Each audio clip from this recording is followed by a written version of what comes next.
உங்களுக்கு புகைப்பிடிக்கிற பழக்கம் இருக்கா? ஆரோக்கியமான வாழ்க்கை வாழணும் அப்படின்னா புகைப்பிடிக்கிற பழக்கம் இருக்கக்கூடாது அப்படின்னு தான் சொல்லுவாங்க. ஆனா நீங்க புகைப்பிடிக்கிற பர்சனா இருந்து திடீர்னு நீங்க புகையிலைய ஸ்டாப் பண்றதுனால உங்களுக்கு எந்த அளவுக்கு ஆபத்து வருது அப்படிங்கறத பத்தி சின்ன ஐடியா வச்சு உங்களுக்கு இருக்கா? நீங்க தினமும் 1ல இருந்து 2 பாக்கெட் புகைப்பிடிக்கிற ஆளா இருந்தீங்க அப்படின்னா அதை ஒரு பாக்கெட்டா மாத்தி அதை ஒரு நாளைக்கு 5ஆவோ அதுக்கப்புறம் 2ஆவோ 1ஆவோ இப்படிதான் நீங்க புகையிலைய ஸ்டாப் பண்ணிட்டு வரணும்.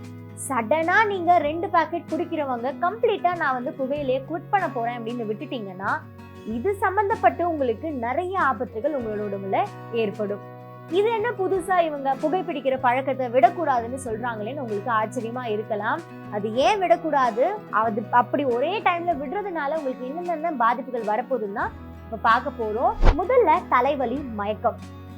இந்த புகைப்பிடிக்கிறதுனால அதுல இருக்க நிக்கோட்டின் அப்படிங்கிறது நம்மளோட உடம்புக்கு புத்துணர்ச்சியை தரும் அப்படின்ற ஒரு காரணத்துக்காக தான் சில பேர் புகைப்பிடிக்கவே ஆரம்பிப்பாங்க.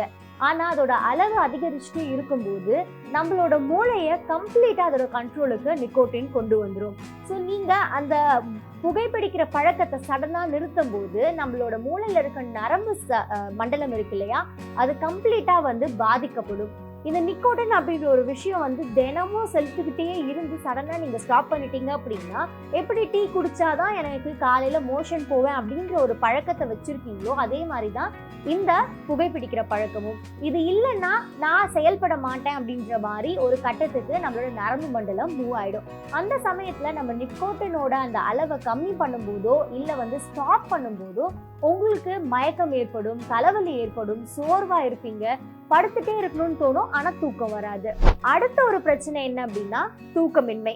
இது தூக்கமின்மை அப்படிங்கிறது எதனால ஏற்படுது அப்படின்னா, இந்த நிக்கோட்டின் அப்படிங்கிறது உங்களோட உடம்புல உங்களோட நரம்பு மண்டலத்துல செலுத்தாம இருக்கும்போது அது எப்பவுமே ஒண்ணுத்தை எதிர்பார்த்து காத்துக்கிட்டே இருக்கும். அதுதான் நிக்கோட்டின் அப்படிங்கிறது ஒரு கேர்ள் ஃப்ரெண்ட் பாய் ஃப்ரெண்ட் மாதிரி வச்சுக்கோங்களேன். இந்த நரம்பு மண்டலம் அப்படிங்கிறது ஒரு பாய் ஃப்ரெண்ட்னா நிக்கோட்டின் அப்படிங்கிறது கேர்ள் ஃப்ரெண்ட். இது எப்போ வரும் அப்படின்னு சொல்லிட்டு அது முழிச்சுக்கிட்டு காத்துக்கிட்டே இருக்கும். அதனால உங்களுக்கு தூக்கமின்மை ஏற்படும். அடுத்ததா வயிற்று பிரச்சனை.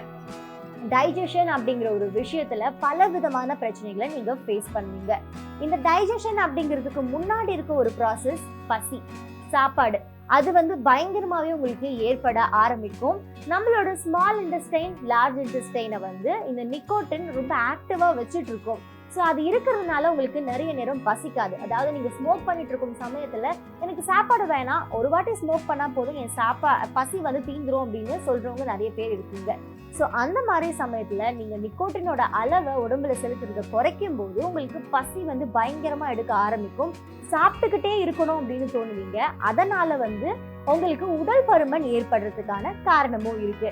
உடல் பருமன் ஏற்படுறதோட உங்களோட உடம்புல கெட்ட கொழுப்போட ஆதிக்கம் அதிகமாயிட்டே இருக்கும்.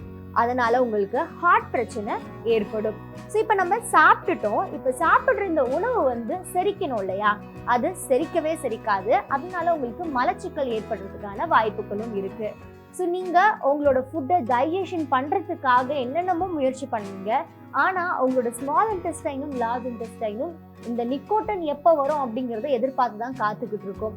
அது ஆல்ரெடி உங்களோட உடம்ப கம்ப்ளீட்டா ஒரு வழி ஆக்கிட்டு இருக்கும். ஸோ நீங்க நிக்கோட்டினை ஸ்டாப் பண்ற சமயத்துல டைஜஷன் அப்படிங்கிறதும் பாதிக்கப்படும். அதனாலதான் கொஞ்சம் கொஞ்சமா அந்த நிக்கோட்டினோட அந்த பழக்கத்தை கம்மி பண்ணிக்கிட்டே வரும்போது தான் உங்களோட உடம்புல இந்த மாதிரி ஏற்படக்கூடிய சைடு எஃபெக்ட்ஸ் ஏற்படாம இருக்கும். அடுத்ததா நம்ம ஸ்மோக் பண்றதுனால சிலருக்கு இந்த நெஞ்சில சளி கட்டி இருக்கும், இரும்பல் அதிகமா வரவங்களா இருப்பீங்க. ஸோ நீங்க சடனா இந்த ஸ்மோக் பண்றதை ஸ்டாப் பண்ணிட்டீங்க அப்படின்னா நம்மளோட நெஞ்சில ஏற்பட்டிருக்க இந்த சளி இது எல்லாமே கொஞ்சம் கொஞ்சமா வெளியேற நினைக்கும். இதுக்கப்புறம் எனக்கு இங்க வேலை இல்லை, நான் வெளியே போறேன் அப்படின்னு சொல்லிட்டு அது கொஞ்சம் கொஞ்சமா வெளியே வரும். ஒரு தடவை இரும்பும் போதும் அப்படியே கொத்து கொத்தா சளி சிலர் ஸ்பிளிட் பண்ணிட்டே இருப்பாங்க. அந்த சமயத்துல உங்களோட தொண்டையெல்லாம் ஃபுல்லா புண்ணாயிடும். உங்களோட சுவாச குழாயா இருக்கட்டும் இல்ல உணவு சாப்பிட்ற உங்களோட ஃபுட் பைப்பா இருக்கட்டும், ரெண்டுமே பயங்கரமா புண்ணா இருக்கும். ஸோ நீங்க இந்த நிக்கோட்டினோட அளவை குறைச்சிக்கிட்டே வரும்போது கொஞ்சம் கொஞ்சமா அந்த சளியும் கரைஞ்சிக்கிட்டே வரும். ஒரேடியா ஸ்டாப் பண்ணும்போது அது அப்படியே கட்டி கட்டியா வெளியே வரும்போது ஃபுல்லா புண்ணாதான் ஆகும். அடுத்துதான் ரத்த அழுத்த பிரச்சனை. ஸோ நம்ம நிக்கோட்டினோட அளவு கம்மி பண்ணும்போது, ஸ்மோக்கிங் உடனே ஸ்டாப் பண்ணும்போது உங்களுக்கு மன அழுத்தம் ஏற்படும். அப்படியே உங்களுக்கு அந்த சமயத்துல ஹார்ட் அட்டாக் வர்றதுக்கான வாய்ப்புகளும் நிறைய இருக்கு. இது ஒண்ணு வந்து நம்ம அதிகமா சாப்பிடுறதுனால அதுல எடுத்துக்கக்கூடிய சுகர் கண்டென்ட்டும் அதனால நம்மளோட உடம்புல டெபாசிட் ஆகக்கூடிய அந்த பேட் ஃபேட்டும் மன அழுத்தம் மன இறுக்கம்லாம் ஏற்பட்டு அந்த சமயத்துல ஹார்ட் அட்டாக் வரக்கூடிய வாய்ப்புகளும் நிறையவே இருக்கு. இந்த மன அழுத்தம் உங்களுக்கு இருக்கிறதுனால சட்டனா உங்களுக்கு கோவம் வரும். நீங்க ஒரு காமான பர்சனாலிட்டி தான் இருந்திருப்பீங்க. உங்களுக்கு லைட்டா ஆங்ஸைட்டி இருக்கும்போது ஸ்மோக் பண்ணிருப்பீங்க. அந்த கோவத்தை மத்தவங்க மேல காட்டி இருக்க மாட்டீங்க. நீங்க ஸ்மோக்கிங் கம்ப்ளீட்டா குவிட் பண்றதுனால இந்த மன அழுத்தம் அப்படிங்கிறது வந்து பயங்கர கோவமா ஹைப்பர் டென்ஷனா மாறும். மத்தவங்க மேல வந்து அப்படி எரிஞ்சு விழுந்துகிட்டே இருப்பீங்க, கோவப்பட்டுக்கிட்டே இருப்பீங்க.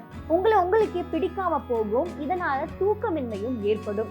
ஏதோ ஒரு மாதிரி எரிச்சலா இருப்பீங்க, சரியா தூங்க மாட்டீங்க.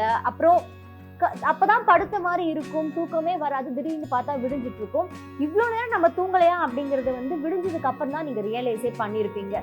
ஸோ அந்த அளவுக்கு தூக்கமின்மையும் மன இறுக்கமும் மன அழுத்தமும் ஏற்படுத்தக்கூடியதுதான் இந்த சடனா ஸ்டாப் பண்ணக்கூடிய ஸ்மோக்கிங்.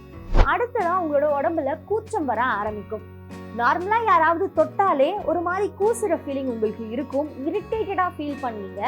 ஏதோ விளையாட்டுக்கு பேசிக்கிட்டே இருக்கும்போது ஃப்ரெண்டு சும்மா அப்படி முதுகுல தட்டினா கூட பயங்கர கோவப்பட்டு ஒரு மாதிரி கூச்ச ஃபீலிங்கை வந்து நீங்க கோவமா வெளிப்படுத்துவீங்க.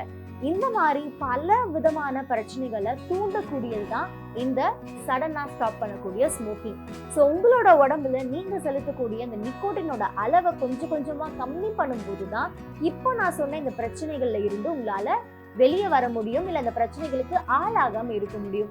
சடனா நீங்க ஸ்டாப் பண்ணிட்டீங்க அப்படின்னா இதை விட இன்னும் மோசமான பல பிரச்சனைகளை சந்திக்கக்கூடிய வாய்ப்புகளும் இருக்கு. சிலர் வந்து ட்ரிங்க்ஸ் பண்றத உடனே ஸ்டாப் பண்ணுவாங்க, ஸ்மோக் பண்றத உடனே ஸ்டாப் பண்ணுவாங்க. அதுக்கப்புறம் தான் அவங்களோட பாடியில நிறைய பிரச்சனைகள் ஏற்படும். அந்த பிரச்சனைகள் ஏற்பட்டதுக்கு அப்புறம் நீங்க திரும்பவும் ஸ்மோக் பண்ணவோ ட்ரிங்க் பண்ணவோ ஸ்டார்ட் பண்ணீங்கன்னா அது இன்னும் டபுள் மடங்கு பிரச்சனையை தான் ஏற்படுத்தும். ஸோ நீங்க இப்போ ஸ்மோக் பண்ணிட்டு இருக்கீங்க, நான் குவிட் பண்ணோம் அப்படின்ற ஒரு ஐடியால இருக்கேன் அப்படின்னு சொல்றவங்க இப்போ நான் சொன்ன மாதிரி படிப்படியா ஒரு 2 பேக்கெட்டுங்கிறது 1 பேக்கெட்டாவோ, ஒரு பேக்கெட்டுங்கிறது 5, 2, 3, 2, 1 குறைச்சிட்டு வந்தீங்கன்னா மட்டும்தான் உங்களோட பாடியில ஏற்படக்கூடிய இந்த ஸ்மோக்கிங்னால ஏற்படக்கூடிய சைடு எஃபெக்ட்ஸ் குறையும். ஸோ இந்த வீடியோ உங்க எல்லாருக்குமே யூஸ்ஃபுல்லா இருந்திருக்கும் அப்படின்னு நினைக்கிறேன். இன்னும் இந்த மாதிரியான இன்ஃபர்மேட்டிவான வீடியோஸ் பார்க்க சமயம் தமிழை சப்ஸ்கிரைப் பண்ணுங்க.